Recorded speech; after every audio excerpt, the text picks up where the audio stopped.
আসসালামু আলাইকুম প্রিয় শিক্ষার্থী ভাই বোনেরা, অনার্স দ্বিতীয় বর্ষের কম্পালসরি ইংলিশের প্রিয় শিক্ষার্থী ভাই বোনেরা, তোমরা অনেকেই আমার কাছে জানতে চাও যে তুমি প্যারাগ্রাফ, এই প্যারাগ্রাফ তুমি কত সেন্টেন্সে অর্থাৎ কত পেজে লিখবে বা কতটি সেন্টেন্স লিখবে।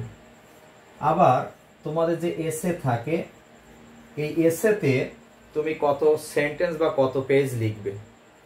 আসলে দেখো, সেন্টেন্স এবং পেজ হিসাব করে কিন্তু লেখা যায় না।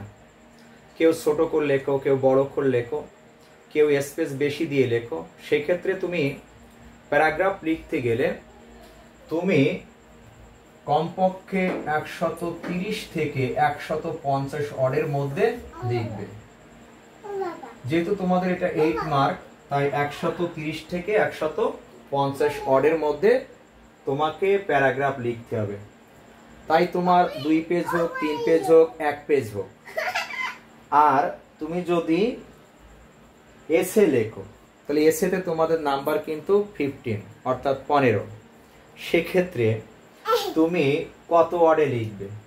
সেক্ষেত্রে তুমি 250 থেকে 300 ওয়ার্ড ইউজ করবে। এখন প্যারাগ্রাফ তাহলে লিখতে আমাদের 130 টু 150 এই ওয়ার্ড দিয়ে সেন্টেন্স লিখতে হবে, অর্থাৎ প্যারাগ্রাফ লিখতে হবে। তাই তোমার এর মধ্যে 3 পেজ হোক, 2 পেজ হোক, 2.5 পেজ হোক, পেজ ডাজেন্ট ম্যাটার, এবং তোমার লাইন কতগুলো সেটাও ডাজেন্ট ম্যাটার। এরপরে এসেতে তুমি তাহলে কত ওয়ার্ডে লিখবে? 250 থেকে 300 ওয়ার্ডের মধ্যে। আশা করি তোমরা এই কনসেপ্টটা বুঝতে পারছো। এই নিয়ে আর তোমাদের মধ্যে কোনো কোশ্চেন কনফিউজ দিবে না। তো থ্যাঙ্কস ফর ওয়াচিং।